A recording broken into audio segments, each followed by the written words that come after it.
Bom dia a todos. Que a paz de Jesus, nosso divino amigo, mestre, nos abençoe a todos. Que sigamos aqui nesta manhã tão luminosa, de tamanha espiritualidade, embalados por essas músicas, por essas canções, que têm realmente o poder de atuar aí como um diapasão, elevando-nos a sintonia, a vibração em busca dos planos superiores, em busca do pensamento dos benfeitores que aqui se fazem presentes, né? É para nós uma alegria poder estar aqui partilhando essa manhã de domingo. Raras vezes podemos, porque em geral nos últimos tempos, os finais de semana, têm sido os dias que menos estamos em São Carlos, mas pelo menos uma vez por ano nós temos tido essa oportunidade de aqui estar e partilhar esses momentos com vocês, parabenizando aí o Coral Afeto pelo trabalho que tem feito, semear aí essa arte que é o belo criando o bem, é também um dos fundamentos da doutrina espírita, é também um dos compromissos nossos enquanto espíritas. Que Jesus, portanto, nos abençoe e nos inspire a todos nessa manhã.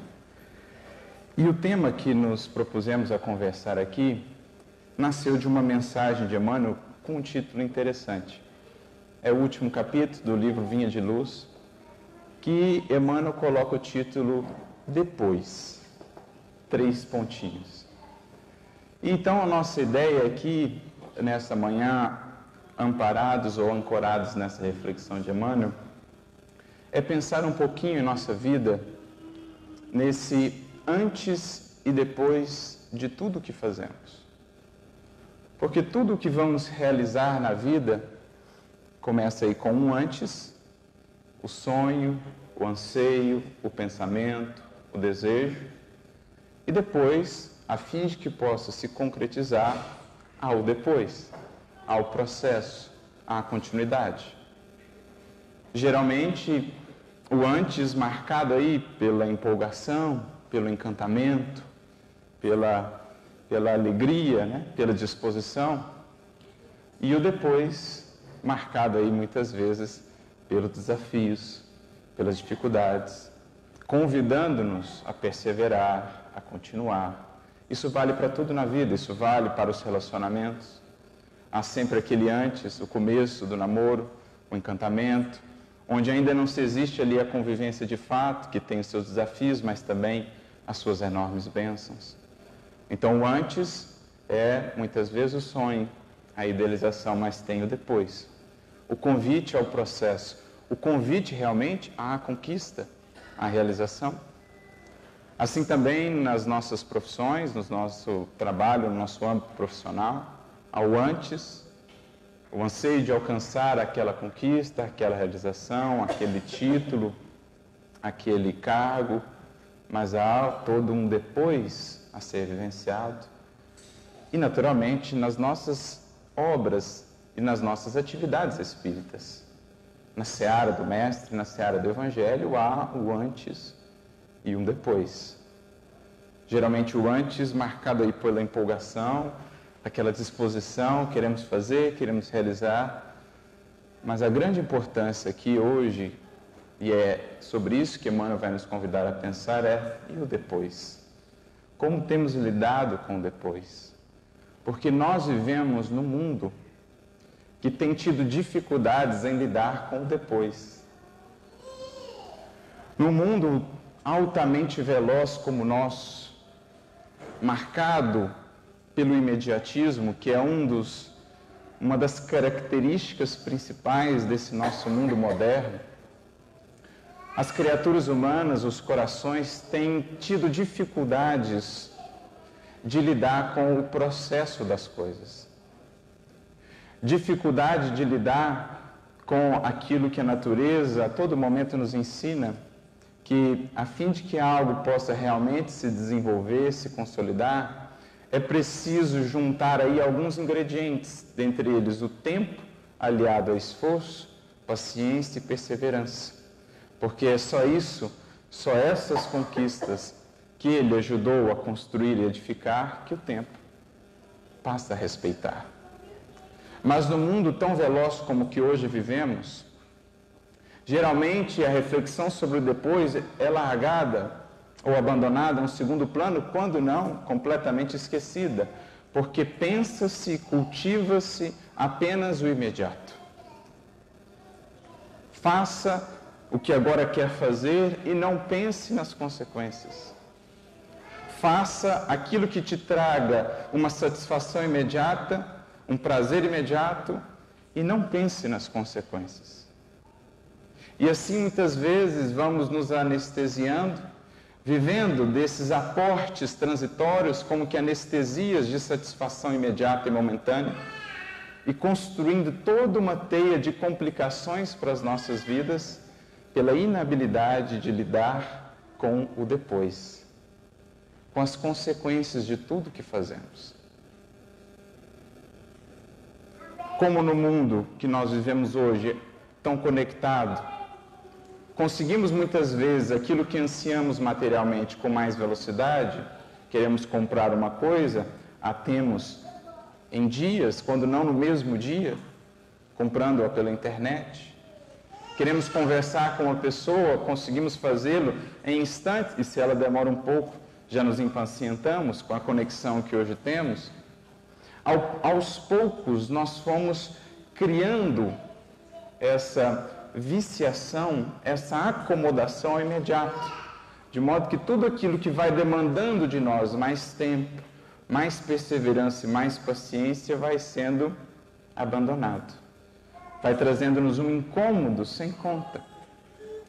Pelo próprio processo que nós temos hoje de urbanização do mundo de um modo geral, em que fomos paulatinamente nos desconectando da vivência da natureza, do contato mais íntimo com a natureza, fomos perdendo nós, cada um de nós, a sociedade de um modo geral, essa habilidade de lidar com os tempos naturais, que eram mais comuns àqueles que outrora tinham essa relação mais profunda com a natureza. Sabiam que tudo demanda tempo, porque conviviam, interagiam com aquilo. Mas estamos de tal modo conectados, de tal modo distanciados dessa realidade da natureza que nos cerca, que isso para nós se tornou um tremendo desafio do nosso tempo. O lidar aí com o processo das coisas, o lidar com o desafio que esse depois vai nos trazer para que possamos realmente consolidar as conquistas. E temos transportado essa nossa visão imediatista para o reino do Espírito, para a conquista da alma, para a conquista dos valores da alma, buscando muitas vezes uma espiritualidade, digamos assim, self-service ou fast food, rápida, rasteira, uma espiritualidade que com alguns poucos minutos de dedicação, com algumas poucas leituras ou com algumas poucas horas dedicadas na semana à frequência a um determinado lugar ou a alguns poucos minutos dedicados à meditação, haveríamos de alcançar então essa espiritualidade profunda, essa conquista efetiva dos valores da nossa alma. Como lia esses dias a frase de um pensador, filósofo, teólogo cristão, não é bem assim que se procede, e a gente precisa pensar nisso. Ele dizia assim: Deus não se curvou à pressa nervosa de nossos tempos e não adotou os métodos da nossa era imediatista. Quem deseja conhecê-lo precisa dedicar-lhe tempo, e muito tempo. Então é para isso que nós seremos convidados aqui por Emmanuel, a pensar como estamos lidando com o depois, como estamos lidando com o processo, para que a nossa realização com Jesus, seja nos trabalhos que viemos a fazer, seja na conquista de nós mesmos, realmente possa se dar. Como estamos na nossa relação com o tempo, que segundo Jesus, lá no livro Jesus no Lar, capítulo 22, é o grande talismã divino, que não opera mágicas, mas que, ancorados e amparados por Ele, vamos sim construindo tudo que realmente é eterno na criação. Porque recebemos o tempo a fim de construir na eternidade. E só bem aproveitando o tempo é que vibraremos e viveremos um dia de fato em eternidade. Então essa mensagem de Emmanuel, ele escolhe para apoiar a sua reflexão um versículo de Marcos, capítulo 4, versículo 17, que é a versão de Marcos da parábola do semeador. Neste caso aqui, a explicação dada por Jesus da parábola do semeador. Diz o versículo: depois, sobrevindo tribulação ou perseguição, é esse o trechinho que ele recorta da passagem. Então ele está pegando, quando Jesus está ali explicando o tipo dos solos, esse solo é o chamado solo pedregoso, aquele em que acolhe a semente e no primeiro momento o indivíduo a recebe com alegria, então ela logo cresce, mas em vindo depois as tribulações, os desafios, a plantinha fenece, porque não havia fincado raízes profundas. O solo era pedregoso. Então Emmanuel faz um recorte, pega esse versículo, aproveitando a expressão depois que está no texto, claro, nessa tradução, que é a tradução de João Ferreira de Almeida, outras traduções a gente vai encontrar então, mas traz aí a mesma ideia, o mesmo sentido. Ele aproveita-se dessa expressão depois, sobrevindo a tribulação e a perseguição, e ele põe 3 pontinhos, porque nós sabemos qual é o desfecho, né? A plantinha fenece. Então é interessante pensar o porquê dessa escolha de Emmanuel. Ele está falando sobre processo, sobre continuidade, sobre perseverança, e escolhe, dentre os solos da parábola, aquele solo pedregoso, que é marcado por um início promissor. Acolhe com alegria a semente. Logo começa a germinar, a crescer a plantinha. Mas depois... Então ele pega a lição de Jesus, aplicada, claro, às nossas vidas, para ilustrar que geralmente assim é a nossa postura no que diz respeito ao Evangelho.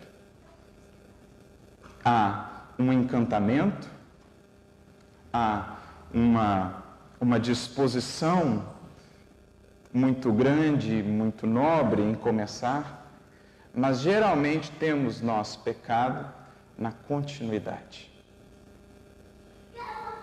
Por isso ele começa a mensagem dizendo assim: toda a gente conhece a ciência de começar as boas obras.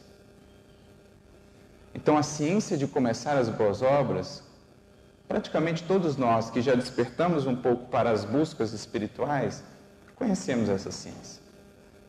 Se lembrarmos sobretudo do nosso início, quando o Evangelho nos tocou de um modo mais profundo, como que a gente geralmente tem aquele início assim avassalador, né? A gente vai fazendo, vai abraçando o mundo, e daqui a pouco a gente começa a amainar. Alguns chegam mesmo a desistir de todo, a abandonar.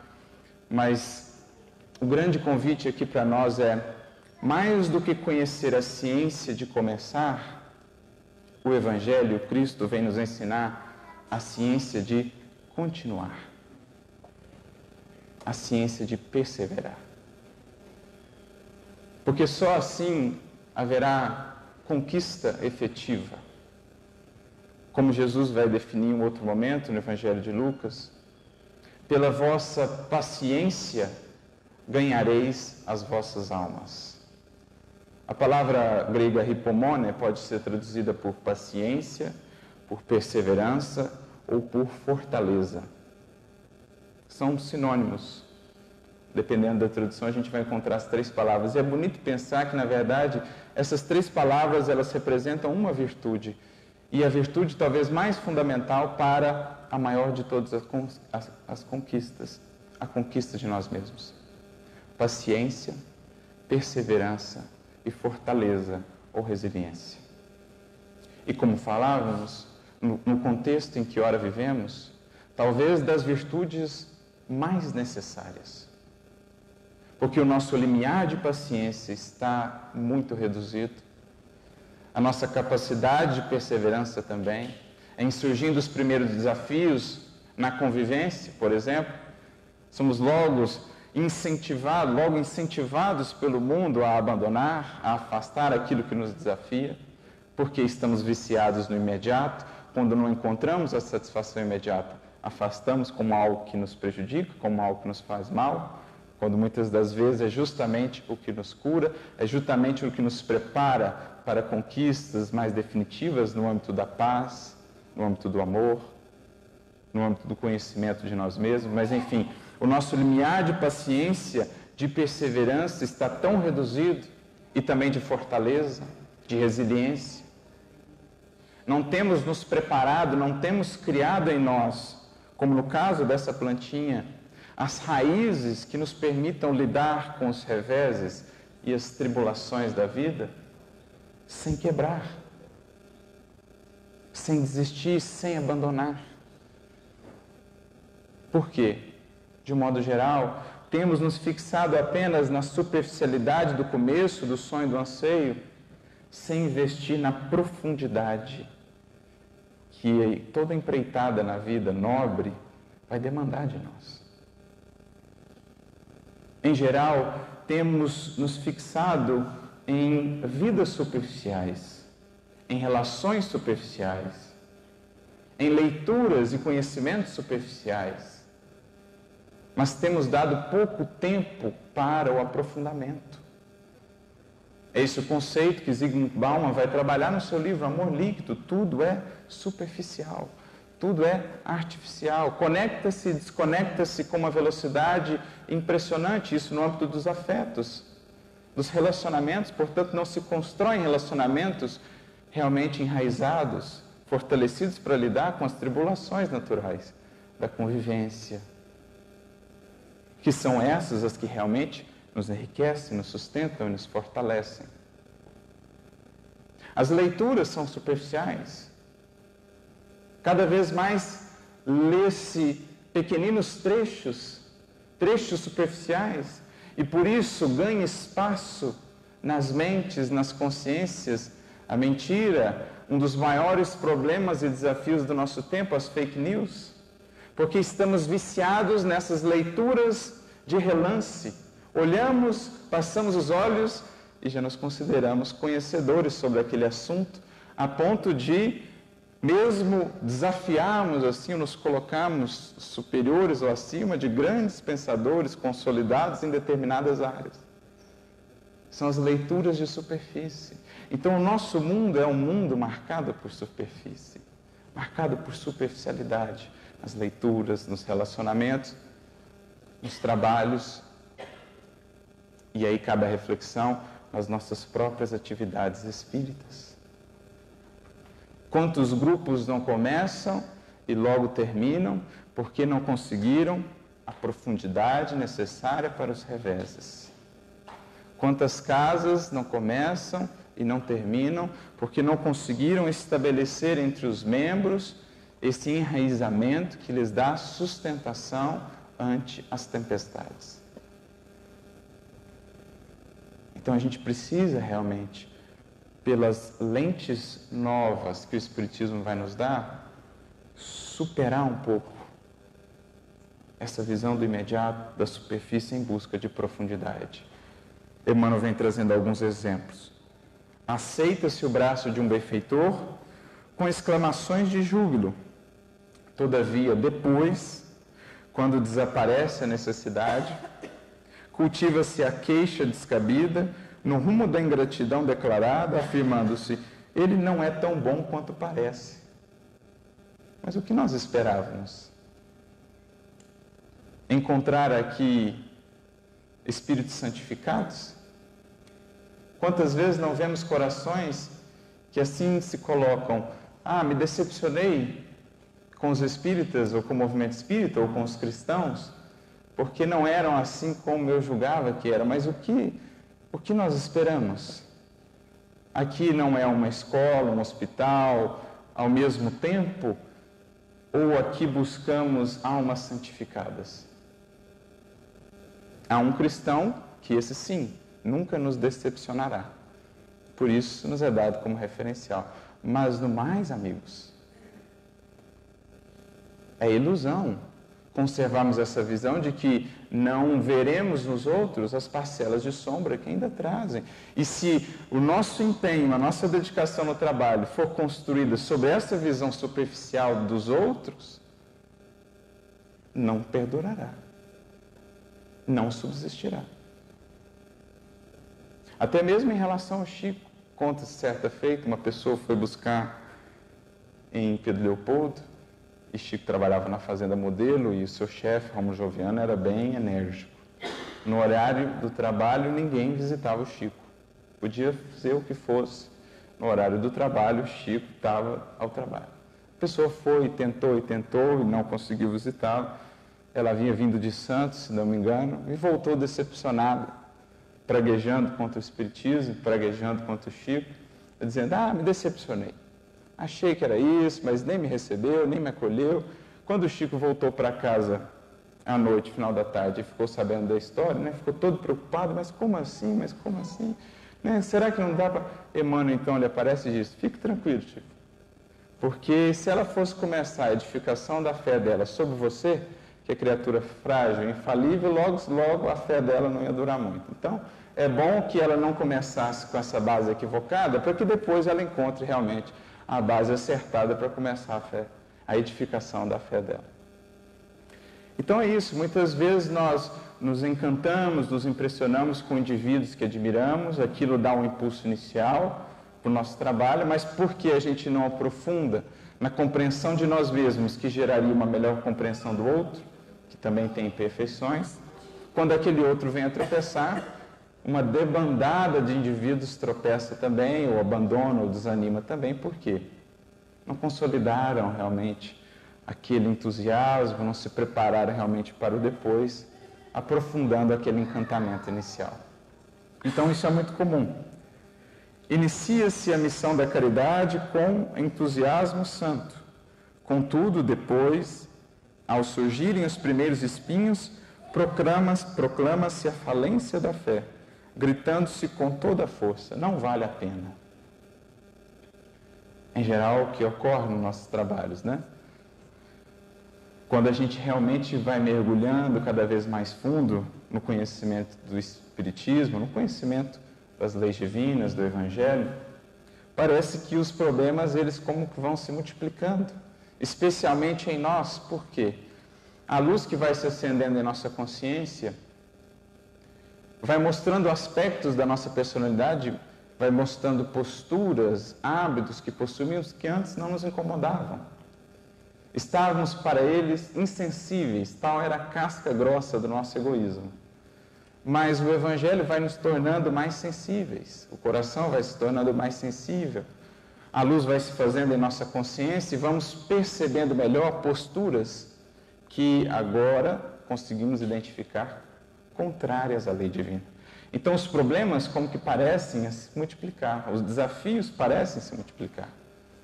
O coração sensível, ante muitas vezes a indiferença dos outros, sofre mais. Mas é aí que está.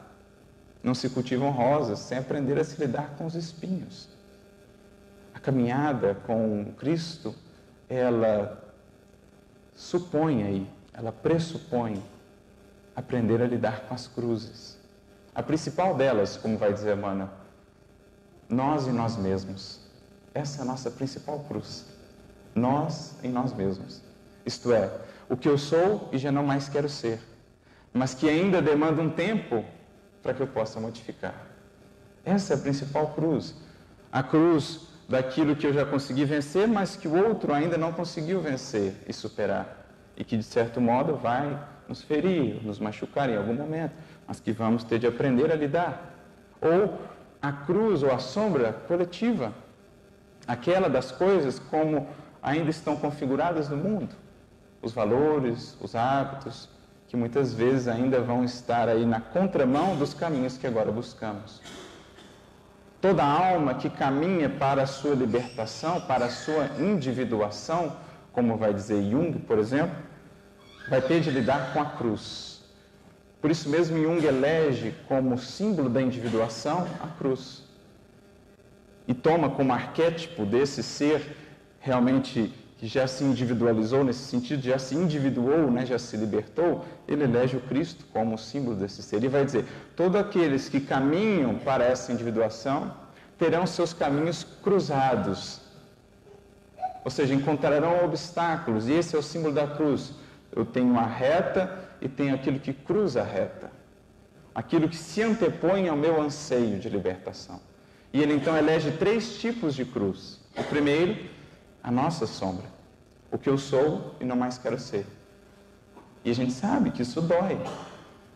Quando a gente reconhece em nós o orgulho, o egoísmo, a gente sabe que é desafiador. Essa luta, o bom combate, traz aí feridas.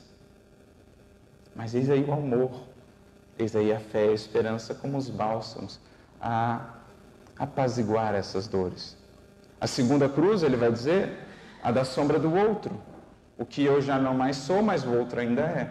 E a terceira cruz, ele vai dizer, a sombra coletiva. O que a sociedade, de um modo geral, ainda é. Mas eis o desafio. É preciso aprender a lidar com isso, buscando no Cristo a força que nos ajude a prosseguir.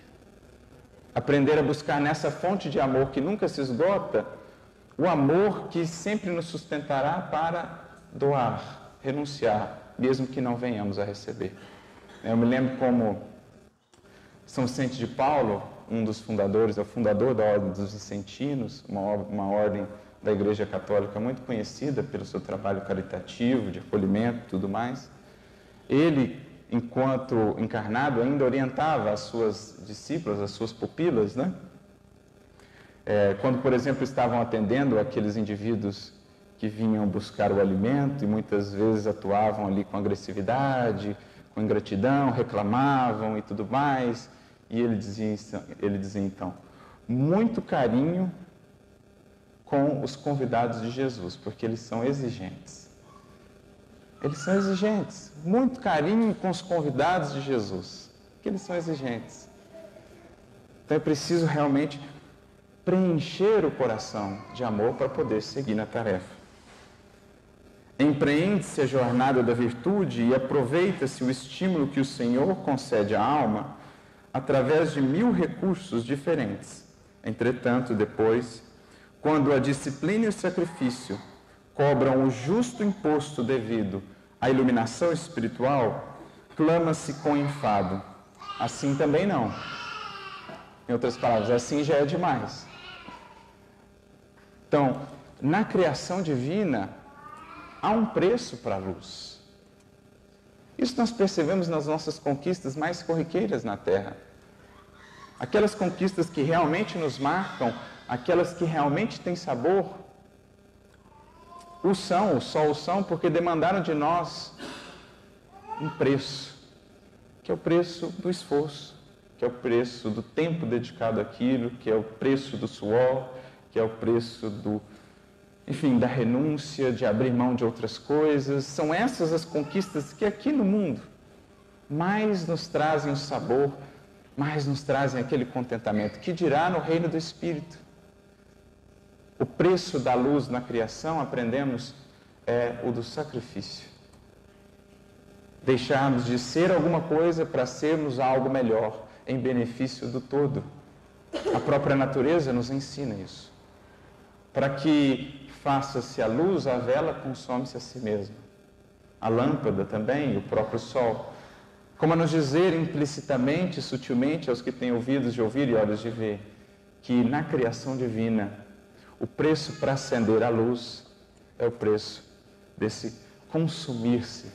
Mas é um bom consumir-se. É o consumir-se da fênix, que se consome, mas renasce renovada, cada vez mais iluminada, assim a alma. E por isso Paulo dizia, eu de muito boa vontade gastarei e me deixarei gastar por vós. Ainda que amando-vos cada vez mais, seja por vós menos compreendido. Mas de muito boa vontade, gasto e me deixo gastar. Porque esse descobriu essa força do amor, que consome sem consumir, que ilumina nesse processo. É aquela sarça ardente que Moisés viu no deserto, né? Que consumia, queimava, acendia sem consumir. Ajuda-se a um companheiro da estrada com extremado carinho, adornando-se-lhe o coração de flores encomiásticas. No entanto, depois, se a nossa sementeira não corresponde à ternura exigente, abandonamo-lo aos azares da senda, asseverando com ênfase, não posso mais. Então, enquanto ele está ali muito alinhado com os nossos propósitos, com os propósitos do nosso amor, ainda muito misturado ao egoísmo, eis que tudo vai indo bem. Mas a partir do momento em que aquele afeto, aquele coração querido começa a tomar caminhos diferentes dos que imaginávamos para ele, eis que parece que a nossa afeição vai diminuindo. Porque, em geral, como nos diz Emmanuel, uma mensagem muito linda, no Fonte Viva 101, a cortina do eu. Em geral, nos outros, não amamos propriamente os outros, mas muito mais a nós mesmos.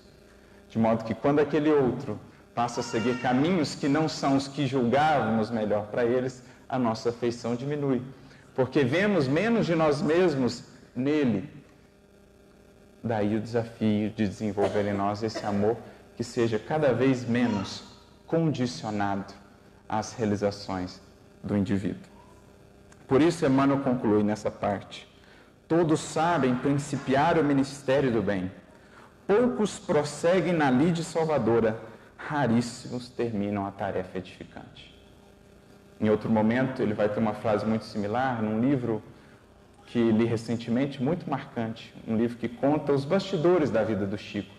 Nós nos fixamos na vida, lá do médium tão querido, que deixou-nos tantas obras, mas raras vezes pensamos no que estava por detrás dos véus, nos desafios. Então, há uma obra escrita pela Sueli Caldas Schubert, Testemunhos de Chico Xavier, que traz elas ali as cartas trocadas entre Chico e o presidente da fé da época, Antônio Vantuil de Freitas. Ali nós vemos uma vida do Chico geralmente desconhecida. Ali nós vemos o que é o preço que se paga pela luz. Mas se paga com carinho, se paga de boa vontade. Mas enfim, ali a gente vê os desafios da vida do Chico. E uma hora Emmanuel então diz para ele: Chico, começar é fácil, continuar é difícil, chegar ao fim é crucificar-se. Chegar ao fim é crucificar-se. O mesmo símbolo de individuação lá que Jung trouxe. Porque é para que a gente chegue ao fim, para que a gente execute a tarefa com o proveito que ela nos pede, com o proveito que ela pode ter para nós e para a coletividade, nós teremos de crucificar um velho eu.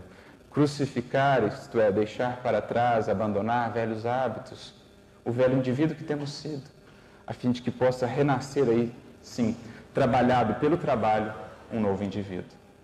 Por isso ele diz que raros conseguem chegar ao final da tarefa. Em sobrevindo as primeiras tribulações, logo desistem, logo abandonam. Por quê? Lembrando do versículo que Emmanuel escolheu, faltam as raízes. Emmanuel quer nos dizer com isso que o trabalho que vemos exteriormente na nossa seara espírita, por exemplo, ele deve encontrar um correspondente naquilo que é oculto, naquilo que não se vê, intimamente. O trabalho externo só floresce e frutifica efetivamente quando encontra as raízes ocultas no trabalho interior que o possa sustentar. Esse é o melhor símbolo, talvez, do trabalho realmente edificante e transformador com Jesus. A sua finalidade, muito mais do que trabalhar o ambiente, o exterior, é antes trabalhar o indivíduo. E por isso o melhor símbolo talvez seja de uma árvore, que para crescer realmente para o céu, que para dar as flores e os frutos que pode dar, cresce antes para baixo, fincando raízes. É a alma que, no esforço sincero por se conhecer e se renovar, vai aos poucos criando essas raízes no seu mundo interior, conhecendo-se, conectando as suas potências, as suas habilidades. Isso é enraizar-se. Antes de buscarmos com todo esse anseio, essa disposição ao trabalho exterior, é preciso nos disponhamos realmente a fazer esse trabalho interior, do conhecimento. Trabalho esse que só a humildade nos permite fazer, removendo, trabalhando esse solo aí pelo arado do autoconhecimento e muitas vezes das experiências desafiadoras, a fim de remover os pedregulhos, as pedras que impedem a raiz de realmente se aprofundar. Porque é esse trabalho que o mundo não vê, é esse trabalho feito no oculto, é esse trabalho feito no dia a dia, no cotidiano, no estudo, na meditação, na prece, no aprendizado, na convivência, esse trabalho que não recebe louros nem aplausos, porque só conhecido por você e pelo Criador, é aí que está o sustentáculo do trabalho real que possamos fazer depois em prol do mundo e em prol das outras criaturas. Porque, como dizia Jesus, parafraseando o Mestre, se a árvore é conhecida pelos frutos, ela é sustentada e mantida pelas raízes. E muitas vezes nós queremos os frutos e as flores sem atentar para as raízes. Sem esse cultivo metódico de uma espiritualidade que não seja apenas alguns momentos do nosso dia a dia, quando visitamos o centro ou quando vamos fazer o trabalho, mas uma espiritualidade que seja toda a nossa vida, na família, no trabalho, na profissão, enfim. Como diz o apóstolo Paulo nessa frase, fazendo tudo de todo o coração e não só com uma parte do coração, sem isso não há sustentação. E por isso, muitas vezes, fraquejamos, muitas vezes desistimos, abandonamos, porque adotamos a postura de Marta, vamos logo à ação, sem antes a postura de Maria. Estamos aos pés de Jesus, consolidando com Ele valores íntimos, para que então a nossa ação, a ação lá de Marta, seja uma ação proveitosa. Porque, como dizíamos, o principal objetivo do trabalho é trabalhar o trabalhador. O coração de Marta, melhor, o coração de Maria e as mãos de Marta. É disso que precisamos. Mas queremos pular etapa porque não queremos viver o processo de nos conhecermos. Isso é desafiador, isso demanda. E queremos logo as flores e os frutos. Vamos com muita sede ao pote e logo falta-nos energia. Mas, prossegue Emmanuel, entretanto, por outro lado, as perigosas realizações da perturbação e da sombra se concretizam com rapidez. Um companheiro começa a trair os seus compromissos divinos e efetua sem demora o que deseja.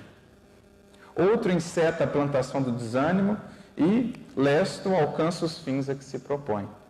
Outro ainda inicia a discórdia e, sem detença, cria a desarmonia geral.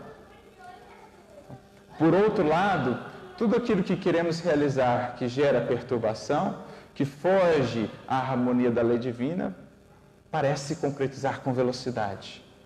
Tudo aquilo que o mundo nos propõe, dessa satisfação imediata, rapidamente conseguimos. Mas e esse depois? Será que temos pensado? Porque se o depois das realizações do bem é o desafio, a continuidade, a perseverança que gera a conquista lá mais adiante, o depois das realizações da perturbação e do mal é a amargura, as lágrimas, a reparação, muitas vezes que nos demandará anos, vidas, séculos. Então, que tipo de depois nós estamos investindo? Naquele que nos desafia, mas que se consolida, ou temos fugido desse depois, buscado o imediato, que depois vai se converter na amargura e na aflição? Por isso, Emmanuel diz, concluindo, realmente é muito difícil perseverar no bem e sempre fácil atingir o mal. Todavia, depois, 3 pontinhos. E ele encerra a mensagem.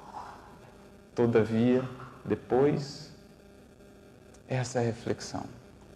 O Espiritismo, abrindo-nos os horizontes, trazendo-nos a consciência para as leis divinas, ensina-nos a medir uma circunstância, um acontecimento, uma conquista, muito mais do que pela conquista ou pelo acontecimento em si, por aquilo que ele gera, por aquilo que ele traz. Nesse sentido, o que mais vale ao espírito, à alma, aquilo que a desafia, aquilo que demanda dela um imenso trabalho interior, consolidando aí essas raízes, mas que depois se converte na conquista, ou aquilo que momentaneamente lhe traz contentamento, lhe traz efusão, lhe traz essa alegria transitória, mas que depois se converte nas lágrimas e na tristeza. É preciso que possamos, cada um de nós, meditar à luz do Espiritismo nesse depois, buscando realmente consolidar essas raízes do autoconhecimento que nos permitirão frutificar. Por enquanto, na condição em que estamos, na condição em que a terra está, o mal é sempre uma pescaria cujo resultado é sempre mais rápido. O bem ainda é uma pescaria, como dizerá Emmanuel, bem mais desafiadora. Por quê? Porque é o que está mais próximo do que estamos acostumados. Os velhos vícios, os velhos hábitos. O bem ainda nos parece distante, mas aos poucos vamos invertendo essa relação. Dia virá em que o bem será assim, a resposta mais rápida, a mais espontânea, porque então, depois de todo esse esforço, teremos enfim consolidado em nós. É o que Kardec diz, juntamente com os Espíritos, na questão 894. Aqueles para quem o bem, para quem os bons sentimentos já parecem tão fáceis, o porquê, o como explicar, lutaram outrora e triunfaram.